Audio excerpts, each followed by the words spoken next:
in the summer 44, the German reverse. They wanted to get the Antwerp to cut out supplies. And then afterwards.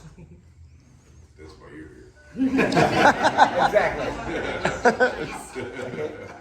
The Battle of the Bulge is one of the greatest battles during the Western campaign and has a very important and strategic importance that we will see together. First, we're going to follow that structure. First, we're going to analyze the German situation by summer 44. Then the origin of the plan, the choice of the Western Front, the German plan called Wacht am Rhein, that's the code name of that operation, the preparations, the generalized situation, what did the Allies know about it, December 16, the Battle of Bastogne, losses and conclusion. And it starts on the beaches in Normandy. Why? June 6, 1944. What does it mean? You're all going to say it's landing in Normandy. Yes, but what does it mean? What does D-Day mean? Yeah. Departure day. Yes, but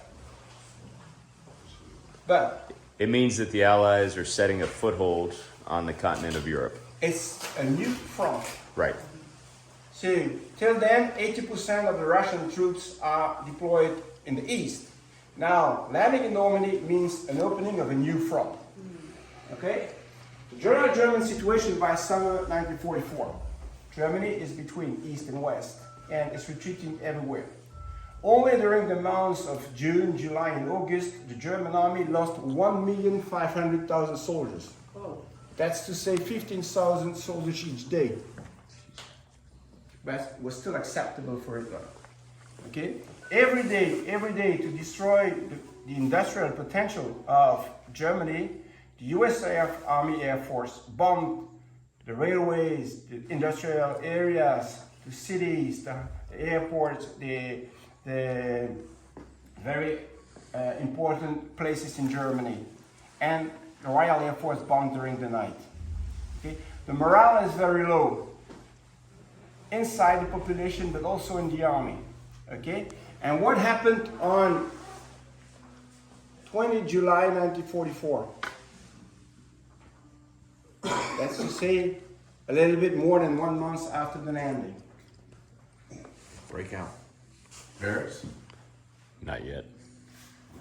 It's called Operation Valkyrie. Oh, The attempt on Hitler's Hitler's life. Yeah. Yeah, but that's it proves that they don't believe in Hitler anymore. And that attempt was made by officers from the regular army. What is the regular army? It's important to understand these different things. The Wehrmacht. I knew that you would answer this. Wehrmacht. No. The Wehrmacht is the German army with 4 pillars. Luftwaffe, the Air Force, here, Ground Force, Kriegsmarine, Navy, and Waffen-SS. The fighting SS units are entirely integrated in the Wehrmacht. But the Wehrmacht has nothing to say about nomination of officers, ideology to the Waffen-SS. So the Waffen-SS is attached to the Wehrmacht, and the Wehrmacht is the German army. So the regular army is this. So after July 20, Hitler doesn't trust the regular army anymore. Only these guys. Okay? And after mid-July, Hitler is aware about the situation in Germany, the German situation, and he had to admit that there is no way out for Germany with 2 fronts open. And he started thinking about a counteroffensive. And the Allies gave him the opportunity to build up and to launch that offensive. Why? Because we were moving slower than we thought, because we didn't have the supplies and the gas and those sorts of things. Exactly. When the Allies landed in Normandy, The original intention of the Allies was to end the war by December. absolutely. That was the original intention. When the Allies landed in Normandy, 80 kilometers front. Then 3 months later, you have 600, and you have to provide resupply everywhere. And everything is coming from Normandy. The main harbors in France are still under the German control till the end of the war. If not, they were totally destroyed. Okay? Mid-July, the Allies had 67 divisions. This division is between 14,000 and 16,000 soldiers. Each division needed 900 tons resupply daily. So there is a slowdown in the Allies' progression. Also due to the fact that the US Army Air Force and the Royal Air Force destroyed bridges, roads, crossroads, railways. So during that progression, the Allies couldn't use these bridges, these railways to continue progression against Germany. Okay? So even with heavy losses, German troops retreat, and Hitler brought back a lot of units behind that black line here. It's almost a Siegfried line. That's the front line in December 15. Okay? Then, convinced that there is no way out due to that slowdown of the progression and due to changings, very important changings in the Allies' progression, Hitler said suddenly in September to a couple of fanatics, no leader here was aware about it. Okay? I'm gonna counterattack. Everybody is surprised. Okay? And it starts slowly about an idea of a counterattack.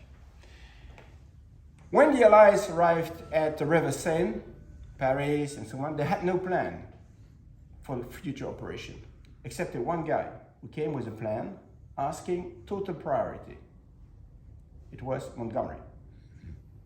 Okay, and Montgomery wanted to have total priority, to be the first one to continue, bypass, and made a rush to the industrial area of the Ruhrgebiet.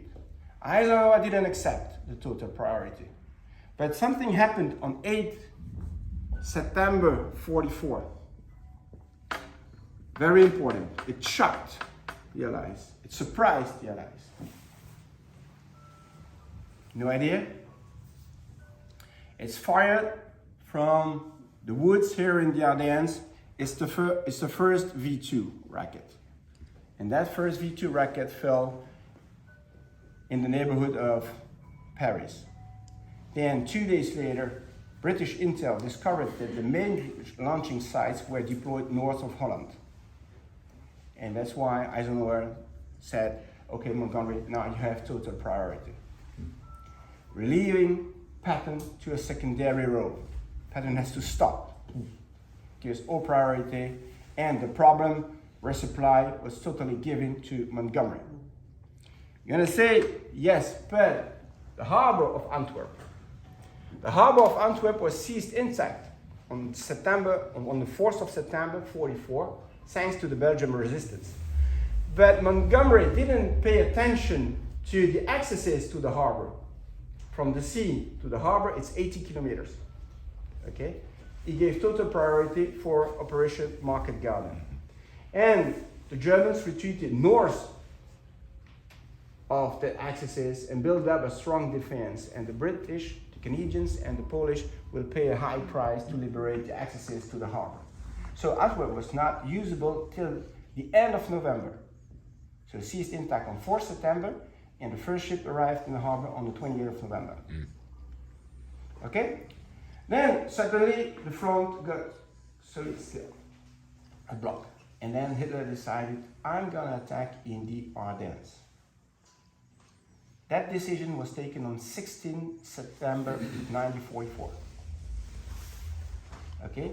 And that idea of the counterattack is only shared with a couple of fanatics in Berlin. Okay? Why in the Ardennes? if you see the map here, the Ardennes, called the Gauss front. What is strategic in the Ardennes? Absolutely nothing. Okay? Very important, north of the city of Liège, where the Americans had their huge resupply depots, and Antwerp, a vital harbor. Okay? Ardennes, nothing strategic. The Gauss front, deep valleys, rivers, forests, and the Ardennes is a rest place. For divisions like 28 and the 4th, who came back from the combat of Urgan Forest totally exhausted. Each division lost about 6,000, 7,000 soldiers. We are sent in the Ardennes to spend Christmas and New Year at a quite safe place. There is nothing strategic. And then 3 green divisions, the 99 and the 106. All these guys arrived at the end of November. 80% of the guys were sick, ill, due to the long travel on board of open tracks in absolutely a gloomy weather in November, and they just arrived 1 week before the attack to slowly discover the field and for future operation. And the only armored division is the 9th, split in 3 combat commands. So on a 120 kilometer front from Monschau till Echternach, only 5 divisions. Okay? Because the main efforts were given to the north, but blocked. Then here, south of Aachen, then blocked. Okay? Combat of the Rügen forest, and the Americans were afraid to continue because that area here is a very flat area. It could be overflown because they were still controlling the dams, the Germans. And after that, Patton received priority. And Patton was preparing an offensive plan for December 20. Okay? Is it okay for you? Yeah. Okay. Now, there is also a very important reason why the counter-offensive would be launched in the Ardennes. You have east of that great forest, the industrial area of Germany, the Ruhrgebiet. It's absolutely vital for Germany to preserve its. Even under the daily bombings, the Germans were able to produce a lot, more than in 42 and 43. Okay, but how is it possible to continue the war if that industrial area is seized by the Allies? It has to be protected, and by launching an offensive in the Ardennes, the threat on that industrial area is removed. Okay. Then Hitler, to the fanatics, said, I'm going to counterattack for one reason. And that's for me one of the most important things. Convinced there is no way out for Germany with 2 fronts open, Hitler is convinced if I can launch a last main offensive and destroy 30 Allied divisions, the impact on the public opinion and among the politicians in the United States and in England, he was convinced about that, would be so important that they would certainly ask me to sign a separate peace with me. So the aim, the strategic aim of the Battle of the Bulge is to bring the Allies around the table to negotiate and start negotiations about a separate peace, allowing him to send all the troops from the west to the east and find a positive way out for Germany. That's the strategic aim of the Battle of the Bulge. Okay? So make the difference between the strategic aim and the military objective is Antwerp. Military units need to have a quite clear objective. A bridge, a village, a city, a harbor. Okay, that must be quite clear on the battlefield. Okay? Then he asked his staff to prepare a plan. And that plan is prepared in Berlin in high secrecy. No leaders who will take part in the offensive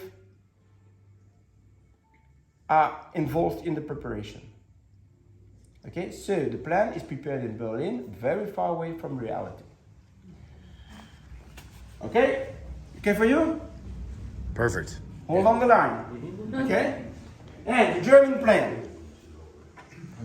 plan is prepared, and end of October, the plan is presented to the different commanders. End of October. Okay? And the total priority and the main effort is given to the 6th SS Panzer Army with the fanatic SS divisions. Okay? Lucky enough, under command of a stupid guy, Sepp Dietrich. He was not even able to read the map, but he was a criminal and a fanatic from Hitler from the 20s, since the 20s. And Hitler made him general, lucky enough. All the German generals after the Battle of the Bulge, okay, isn't it? Mentioned that the first reason of the failure is the undiscipline of the SS unit. But that's something. So the 6th SS Panzer Army has to go as quick as possible, break through, made a deep penetration inside the lines, cross the river Meuse between these two cities, deploy 2 corps, and go to Antwerp. By doing that, they arrive at the huge resupply depots, break the aliens between the British North and the American South, and arrive at Antwerp. That's the main effort. Okay?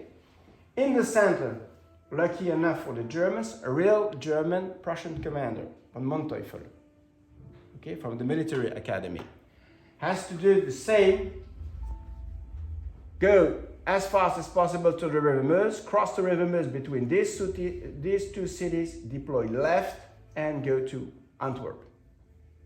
Okay? Then the 3rd Army will take part in the attack. 7th Army has to go as quick as possible to that small city, not cross the river Meuse, and then to turn south. That's what we call protect the flank. Blocking position. Okay? When that plan was presented to the different commanders, they were all against it, but they accepted. Why again? Because it was too ambitious if you compare the possibilities, the human possibilities and the material possibilities by that time. But they accepted because it was the last possibility for the Germans to change the course of war. Okay? Then the preparation. The preparation of and the build-up of that offensive is certainly the greatest success of Wacht am Rhein. Okay? First, the code word Wacht am Rhein plays a very important role.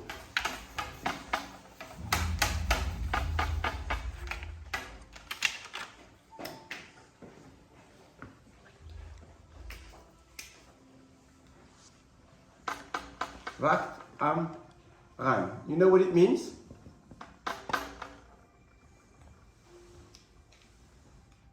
No German speaker among you? Wacht means guard. Guard on the River Rhine. The River Rhine is a very important natural obstacle. Okay? And the Rhine is about 80 kilometers behind the front line. Okay?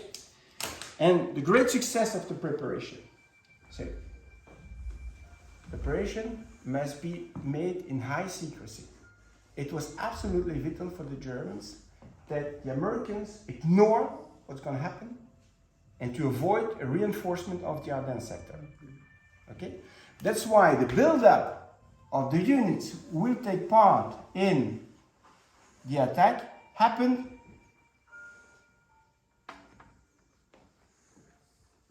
between 60 and 80 kilometers from the front line. Okay? And the front line by that time was only defended by secondary units. What the Germans called Otto Bataillon, were all couldn't hear anymore. And Magen Battalion, all guys with problems, with stomach problems. But even a guy who is missing a leg is still able to use a machine gun in a pillbox and make a lot of damages. Okay? And the Allies couldn't understand, the Germans couldn't understand why between December 16, during the period of October and November, why the Americans didn't launch the attack and made the breakthrough because it was weakly defended. Okay? But they were focused first north and here, and afterwards Patton was preparing an offensive. And for the Allies, that sector is just a ghost front. Okay? For the preparation, Hitler gave total priority for these three armies. Total priority in the production of tanks, fuel, ammunition, creation of new divisions, Volksgrenadier Division. You have kids from 16 years old to 65. These are real army units with a couple of weeks training, equipped, and then to the front. Okay? Every movement towards the Eifel, that huge forest, must be made during the night. And then during the night, and then during the day, the trains were in tunnels to avoid reconnaissance. Okay? The Germans created even shoes for horses, so they couldn't hear the columns of horses bringing artillery pieces to the front. Okay? And that preparation was really, really well done. Totally ignored. Or not, that's the second chapter. What did the Allies do? So, a first wave, about 250,000 soldiers will attack, and is that totally ignored by the Americans and the British? Yes or no? If you say yes, tell me why. If you say no, tell me why. It was largely ignored by the commanders, but didn't Eisenhower make the decision not to totally ignore it? Not exactly. Okay. It was not totally ignored. That's why I told you it's a great success, because the build-up happens 80 kilometers behind the front line. Okay? First, code word, Wacht am Rhein. All the Allies arrived to the conclusion that the Germans were preparing a strong defense on a natural obstacle. Mm-hmm. And they were all convinced that the Germans had no offensive capacity anymore. And that they are preparing to defend motherland. Okay? So why should they reinforce the Ardennes? There is no danger for them, because the Germans are far away from the front line, preparing a strong defense. Except the one guy who does not agree with that. I told you that Patton was preparing an offensive in that direction planned for December 20. When his G2 officer, Colonel Koch, informed him about the presence of units on his left flank, Patton, imagine that mad general suddenly, because his guys, his staff, and everybody is working for a huge offensive in that direction, and suddenly a mad general comes and said, I want you to prepare another plan if I have to cancel my offensive and turn north, and you already pointed out Bastogne. Mm-hmm. Guys were burned out. Said, he's completely mad. We're working in that way, and suddenly he asked us to go in that direction. It's about 200,000 soldiers with 100,000 vehicles. Okay? But Patton didn't inform his superior, Bradley and Eisenhower. Bradley was the commander of the 12th U.S. Army Group, and Eisenhower, the Supreme Allied Commander. He did not inform. No, he did not. But you will see it. Mm-hmm. Okay? We'll talk about it. Then, 2 or 3 days before the attack, during the night,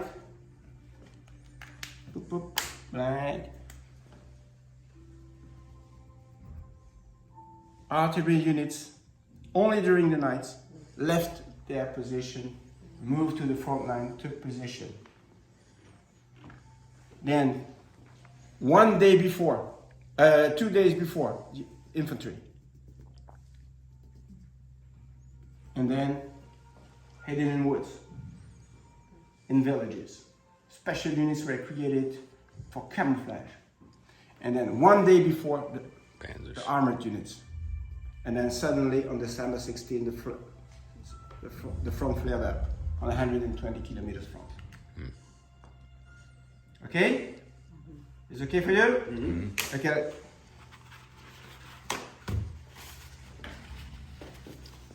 Too late to reinforce the Ardennes, of course.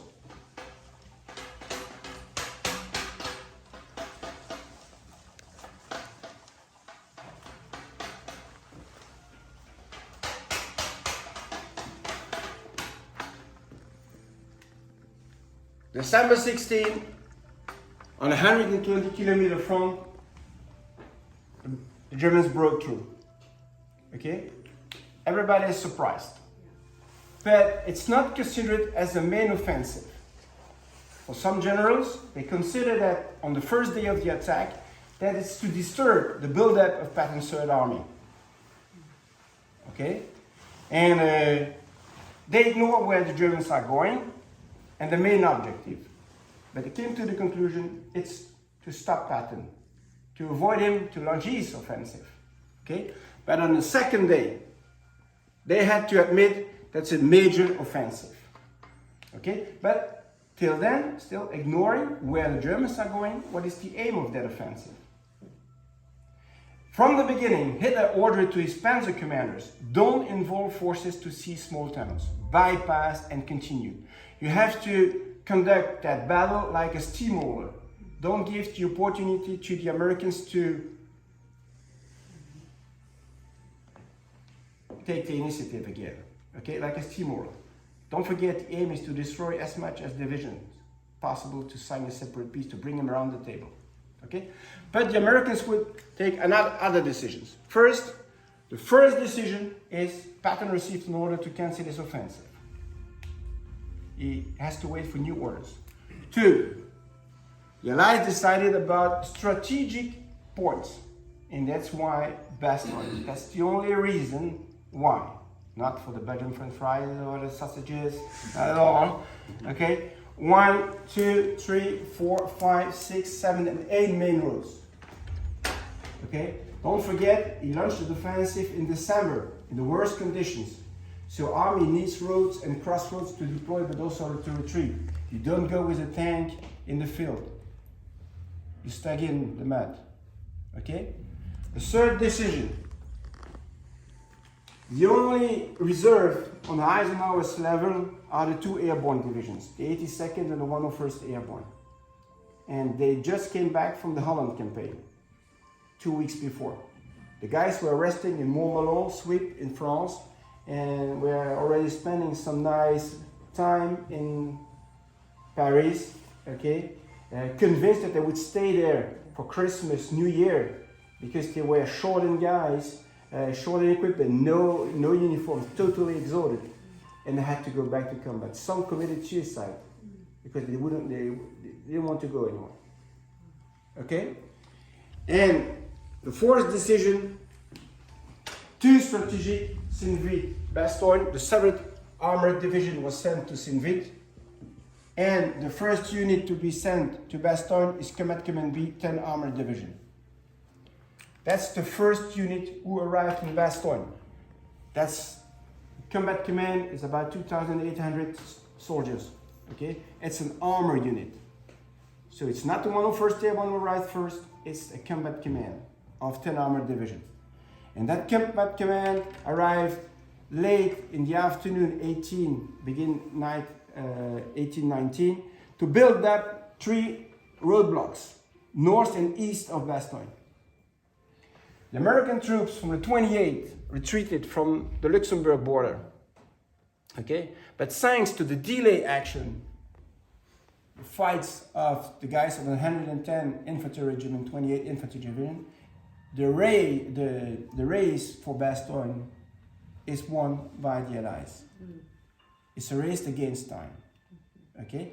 But at the beginning, Bastogne is not a main objective. As I told you, no, bypass. And the 26th Volksgrenadier Division has the mission to seize Bastogne. Okay? Germans are arriving, bypassing.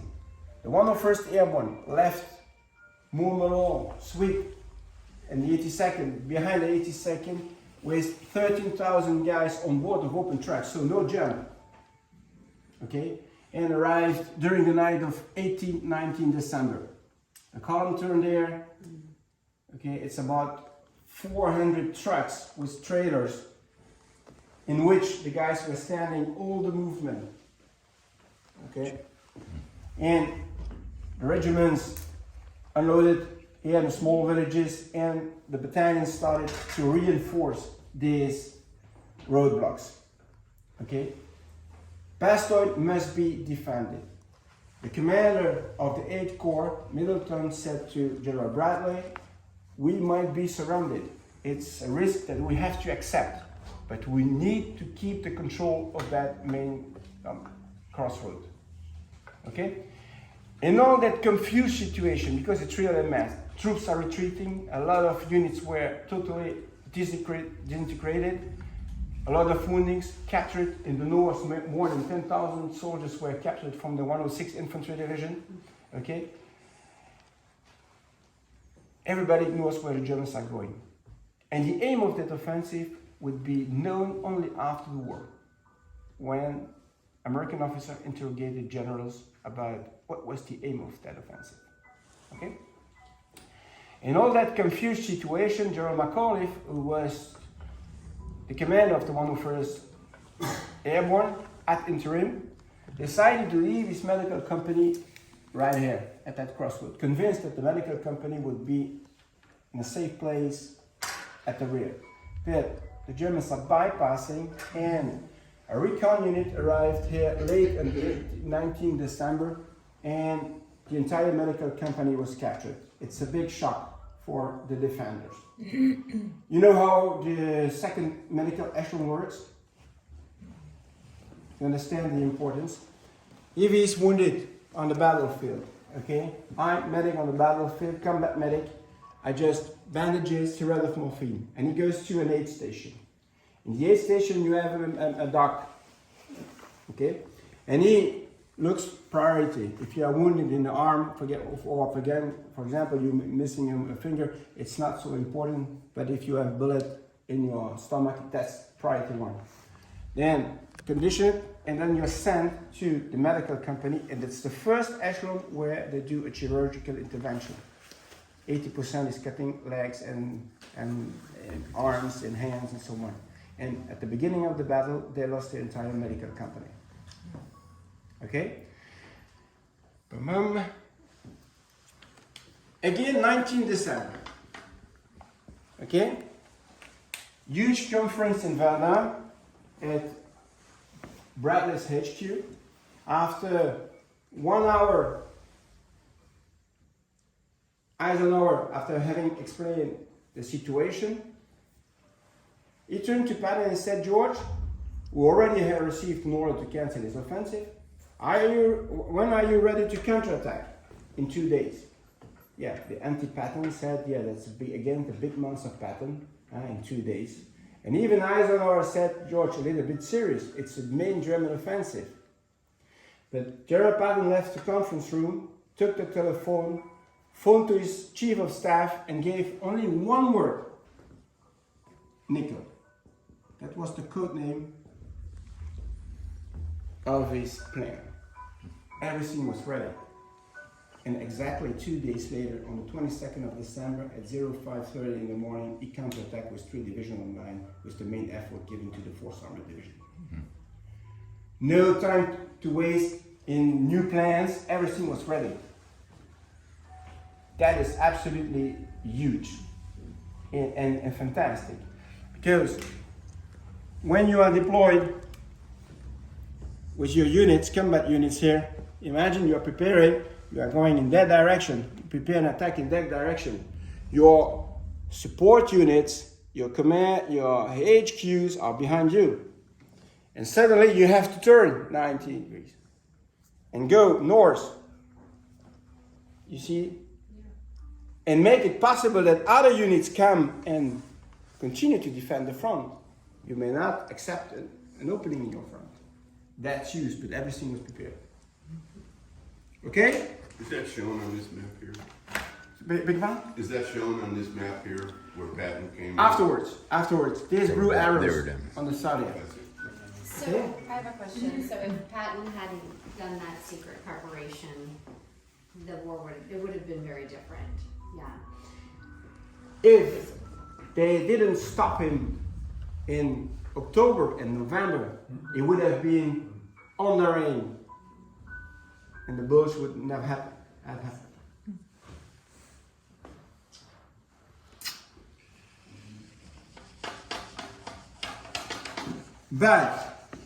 But I would say this: he became one of the greatest generals due to this. Also, so he said one of my biggest operation is the Bulge. And if it was a soldier, would be surprised. That's the way it is. Okay? 20 December 44. Okay? Till then, no air support. Gloomy weather. It's raining, a lot of fog. The roadblocks are retreating. And slowly, the Germans are surrounding the small city of Bastogne. 21st of December, it's really a changing of weather. It starts freezing, it starts snowing, and that's the beginning of a very awful winter. One of the hardest winter of the century. Okay? And the 21st of December, that last road here is cut. 18,000 American soldiers are surrounded. Not 2,000, okay? 18,000 and about 2,500 civilians. Mainly from the 101st Airborne, 30,000. Then from Command B, and other units like the 705 Tank Destroyer Battalion, remnants from the 28 and from the Command R9th Army Division. 18,000 in that perimeter. 22nd of December, the Germans arrived. 4 German emissaries arrived in a small car, German car with a white flag. Do you know why? Deliver a message. Yeah. It's not exactly a message, but Well, our demand, I should say. yeah, a demand. That they should surrender. And they were stopped just at the front line, and the 2 officers were brought to a farm. That farm is still existing. Okay? And they said, we have a document for your commander. We have a demand. Yeah, the platoon leader is totally surprised. To the platoon leader, to the company commander. The company commander, also surprised. To the battalion commander. Battalion commander, what do you to the regiment. The regiment, to the division. Bring that demand. The 2 officers, then were blindfolded on board of a jeep, arrived after 10-minute drive to avoid that the Germans would know where the company command post was. Arrived at the company command post, she blindfolded and brought to the foxhole where the company command. And the S3 officer of the glider regiment arrived with a jeep, took the documents and brought them to the military barracks where the division HQ was deployed. The Major Jones arrived with the 2 documents, one typewritten in German, one typewritten in English. Okay? Then he met the G1 officer. The G1 arrived with the 2 documents and Major Jones in Macaulay's office, a small cellar in the military barracks. And he said, sir, the Germans are there with the demand of surround. And the G1 started to read the document, and then suddenly Macaulay exploded. When the G1 read, yes, it would be the responsibility of the Americans if they don't surrender, that all civilian casualties is their responsibility. Macaulay exploded and said, oh, this fucking asshole may go to hell. Oh, nuts. Then he left the conference room. Then Major Jones left the office, went back to the front line, arrived at company's foxhole and said to the Germans, it's negative. The German arrogant, they said, we gave you an official demand, we wait from you an official response. Oh, Major Jones totally surprised. Okay, he formed 2 East Regimental Commander. The East Regimental Commander to the division, come back to the division HQ. So Major Jones back to the division HQ, met on the way his regimental commander. Both arrived at Macaulay's office again, And they said, sir, the Germans are still there, they're waiting from you an official response because they gave you an official demand. What should I respond? What you said, answered the GE3. And it's hard to beat. Yeah, you may not write on the document, this fucking asshole may go to hell. And but the GE3 said, but you said not, sir. Oh, everybody agreed and said, yeah, okay, close. Typewriter, rapidly type a document to the German commander, not the American commander. And then Macaulay gave that answer to Colonel Harper and said, Joseph, I want you to give personally that demand to the Germans. That's response to the German, but don't leave our lines. So Colonel Harper and his S3 officer drove back to the company forecastle, picked the two Germans in their jeep and drove back to the farm. And they were allowed it to take off the blindfold, and the German captain tried to understand the response to the German commander, not the American commander, and then turned to Colonel Harper and said, is it positive or negative? Colonel Harper was getting angry and turned to a private pre-meds from American soldiers from German origin and said, tell them it's the same as take a flying ship. But the young soldier couldn't understand, couldn't translate it, and said it's the same as go to zum Teufel. You may go to hell. But why did the Germans do that?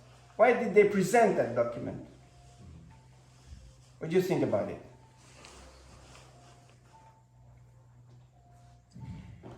You are surrounded. Nothing goes in, nothing gets out. Bad weather. You are not resupplied. Soldiers are dying because they don't have the right medical care. And when you're totally surrounded, and that's happened in the north, where 10,000 American soldiers were captured because surrounded. Okay? It would save them time, lives, material, if the American had accepted. But for a paratrooper, for an airborne unit, that's a normal situation. At the beginning, you are surrounded when you jump. But you need to be resupplied. Okay? And that's what happened on the 23rd of December. Blue sky. And then suddenly, two C-47s who took off from England, arrived, and 20 pathfinders jumped. These are the only ones who jumped. Okay? To mark out two zones, one dropping zone and landing zone, followed 1 hour later by squadrons of C-47s arriving from the south and arriving from the west. Several planes arriving from the west were shot down because they flew about strong anti-aircraft defense, German anti-aircraft defense. Okay? So imagine suddenly the defenders in this blue sky, and then you see blue, yellow, red, white, green parachutes. Because the Americans used the color code for their parachute to identify immediately which kind of parachute was, which kind of resupply was dropped. Yellow is medical, white is food, red is ammunition. Okay? Back here, on the 22nd of December, and it's important to understand and to have a vision of the general battlefield. There's Bastogne.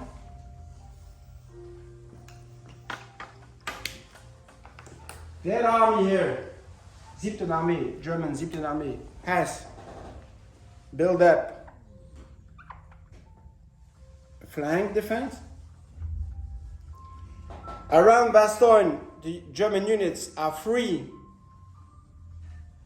to move and to try to break through.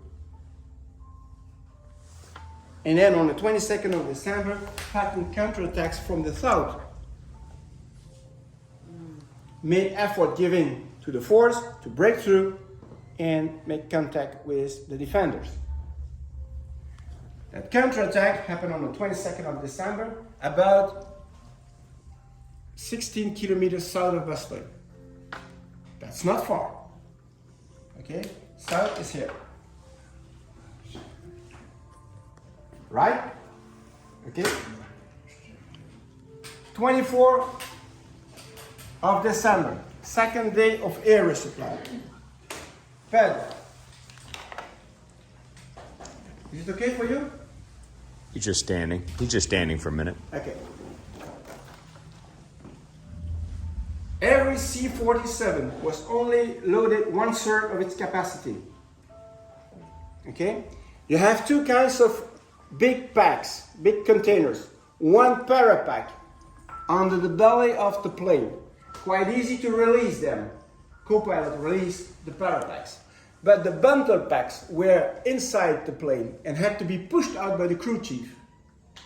But when a plane arrived at the southern limit and reached again the northern limit, they had 40 seconds to go.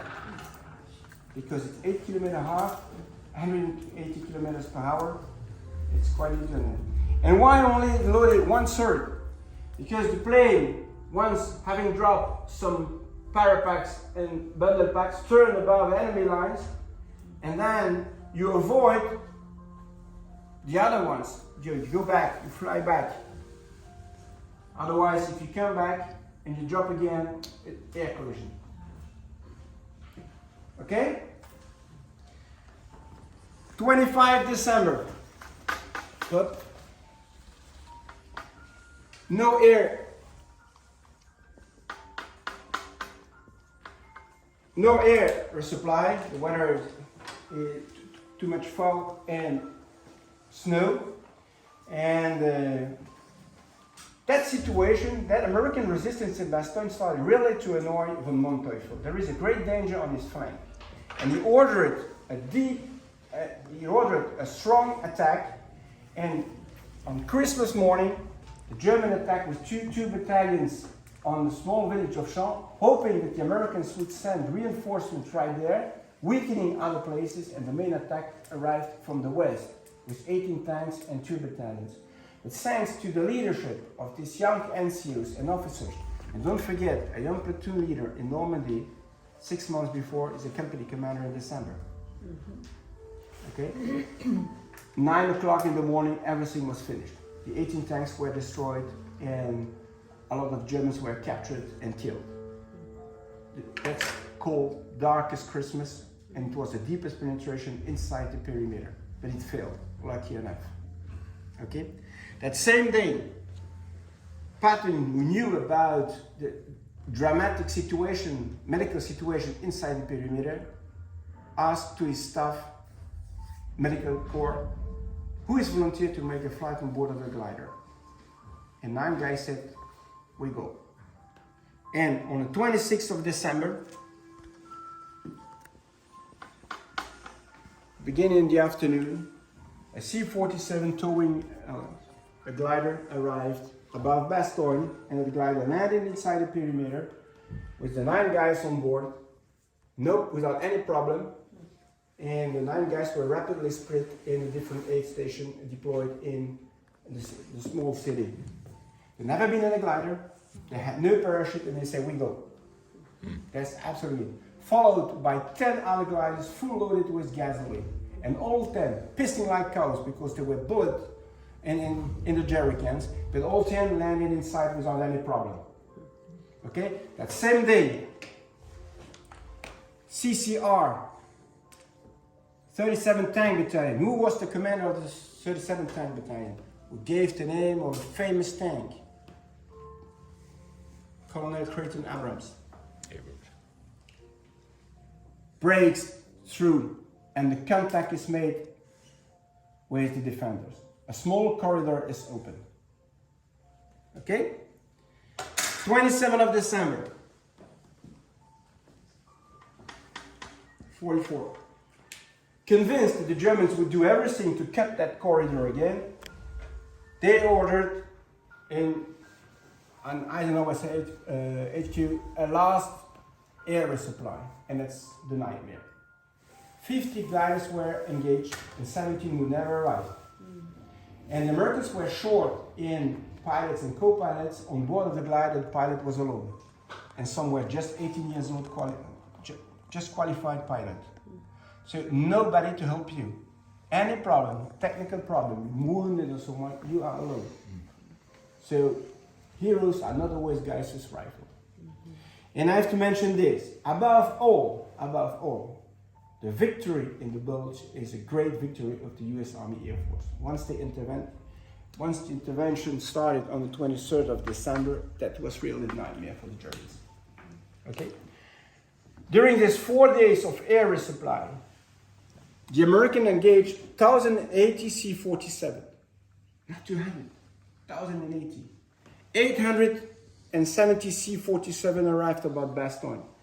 They engaged 61 gliders, but 17 had or were shut down or had to land before the landing zone.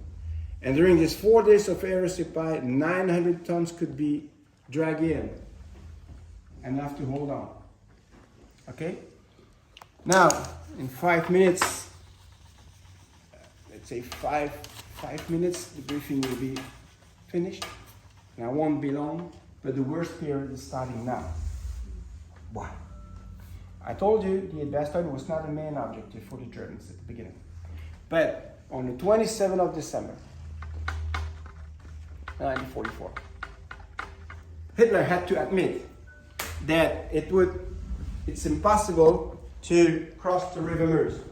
And if you see the map there, that's the River Meuse, that's the deepest German penetration. Okay? And he admitted that impossible to reach the River Meuse. But he wanted a victory. And that victory is Bastogne for him, representing the American symbol of the greatest symbol of resistance during that Western campaign. And he wanted to break that symbol. So he decided everything must be made to seize Bastogne. And the fanatic SS units in the north were sent to Bastogne. The worst period started on the 28th of December till the 18th of January. Okay? And that's called Come from Bastogne. The Americans tried to do everything to open west and east, and the Germans tried to do everything to cut again west and east. On the map here, 24 divisions fought. In January, some units, a daily gain, 50 meters. Even Patton wrote, we may still lose the war. Okay? And slowly the pockets got open with terrible fights, and a third enemy to fight the winter because it was damn cold and a lot of snow. And slowly, these villages here north were liberated 13, 14 January. And then at the end of January, begin February, the Battle of the Bulge ended. Okay?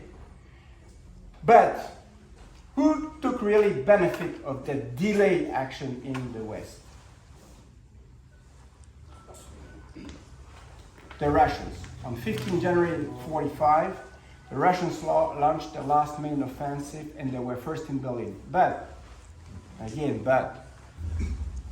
Hitler could have used his 30th Division to build up a very strong defense. Maybe the Americans would have paid a higher price to break through. Instead of that, he decided to attack, hoping to destroy 30 divisions and to bring them around the table. Instead of them, during the preparation, he weakened the Eastern Front, and the Russians were first in Berlin. But he saved Germany from total destruction by launching that offensive. By launching the battle of that offensive in the Bulge, called the Battle of the Bulge, he saved Germany from total destruction. But he will ignore it because he committed suicide on 30 April 45. Can you explain me why he saved Germany from total destruction? He had a scorched earth plan, didn't he? That he wanted to destroy everything. No. He saved Germany. By launching the offensive, he saved Germany. If he had delayed the capitulation of Germany for 2 or 3 months, the first atomic bomb was planned to be dropped on Berlin. Yeah. Instead of that, the Germans capitulated on 7 May 45, and the first positive tests were made in July and used against Japan. and the use of the atomic bomb, we have to see wider, saved more lives than killed people. US Army estimated about 400,000 soldiers killed on the battlefield if they had to land in Japan like they did in Normandy. Why? That's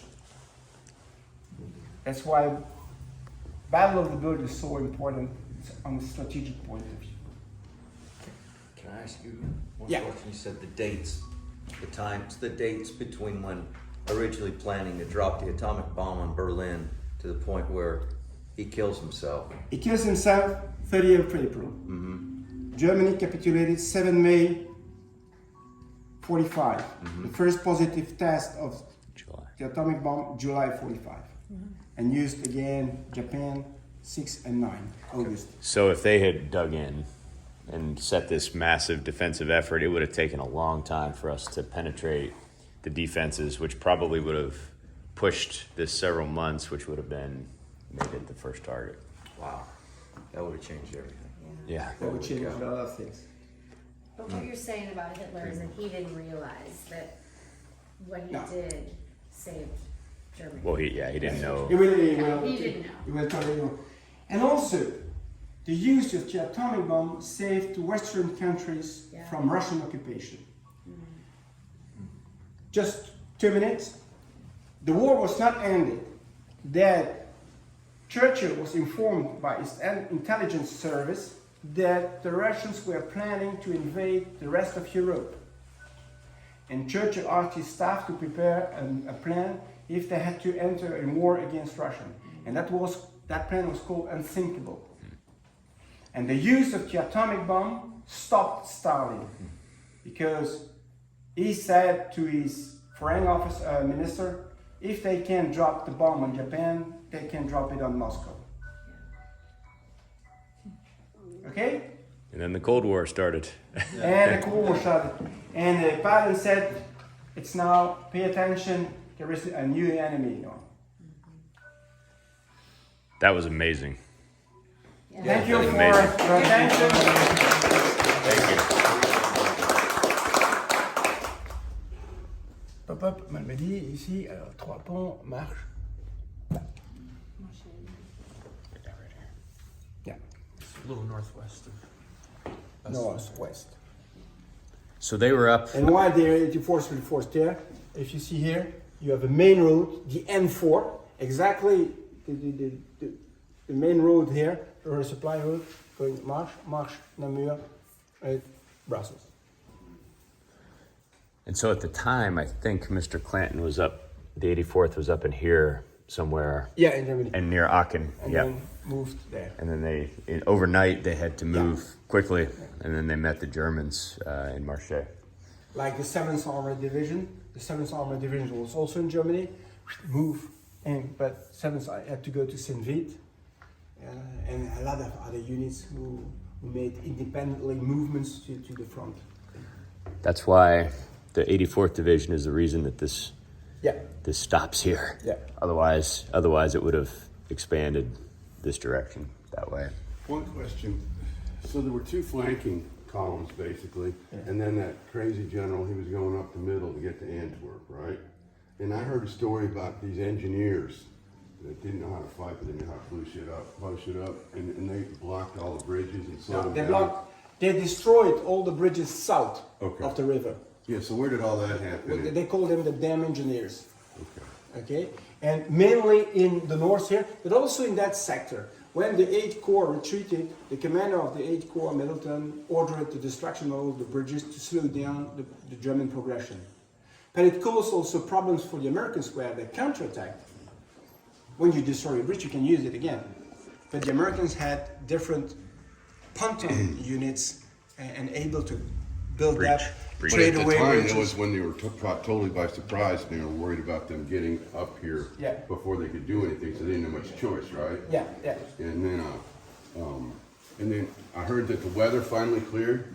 On the and 23rd. of the 7,000 men that they had here, they were all killed except for about that. No, nothing north of the River Meuse. Okay. Nothing north of the river.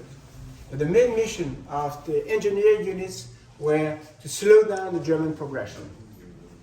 because it's a race against time to save time and to build up a strong defense behind with the arrival of reinforcement.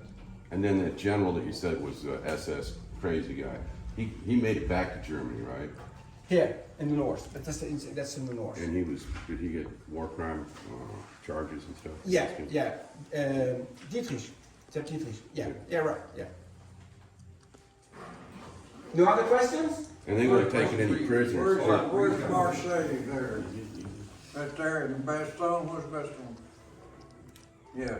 It's 40 kilometers from We here. started there and come to Bastogne. Yeah. Hans lives close to Marsh. Yeah, From Bastogne it's 40 kilometers. yeah. But why the 84th on Marsh? Because it's to protect Flank. the N4, and the N4 was the main supply route. Red Bull Express, and that goes to Brussels, Antwerp. The N4. And also the 84 defended the river Ourt in autumn. Yeah, but like Jeff said, we were way up north for the 9th Army. Yeah. Yeah.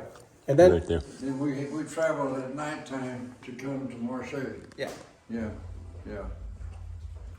It was about 12 hours or so. How long did it take you to get I there? don't remember, Yeah. but quite a long time. We had to travel all night long in this battle, I think. I remember- It was real slow. We couldn't travel very fast. I remember you told me the MPs were blocking the roads and clearing the roads. And all we had on those little bitty lights on the vehicles, just little bitty specks. You couldn't hardly see where you Yeah. was going, but we still was moving, moving to Because you were blacked out. get to Marseille. Yeah. And when I told you that the Battle of the Bulge is above all a victory of the US Army Air Force, because the US Army Air Force was the sky was totally in their hands. The German Luftwaffe bombed several times Bastogne and so on, but mainly were above Germany. But when you have the air power, it allows you to make all the movements of your unit with protection. That plays a very important role. When your division like the 84th went from there, the 7th from there, the 101st during the night and so on, with air protection, that plays a very important role. It would have been certainly different if the Germans were with power in the sky. The Luftwaffe was done at that point. Yeah, mainly done and mostly about Germany to protect Yeah. industrial Yeah. areas and the cities and so on. And by that time, they had the veterans were in the Yeah. east, Yeah. and they were all young pilots Yeah. with a maximum 40, 60 hours Wow. training before going to combat. And every American pilot had between 450 and 500 hours training before going to combat. So to clarify, there were no German aircraft over this area at this time. During the night, yes, because Bastogne was bombed for the first time during the night 24, 25, and that's what you can experience in the bombing shelter. Okay. Because they're so close to the lines, they could have their small airfields out there. Yeah. I was just gonna mention my great aunt was Patton's secretary throughout the war. Okay. Yeah, she spoke German. This is interesting too. Hans is there, and Oh, I thought you were. Hans' girlfriend is the granddaughter of Patton. Oh, okay. Yeah, we have some original items meant for the Yeah. family, and there maybe you saw already. Yeah.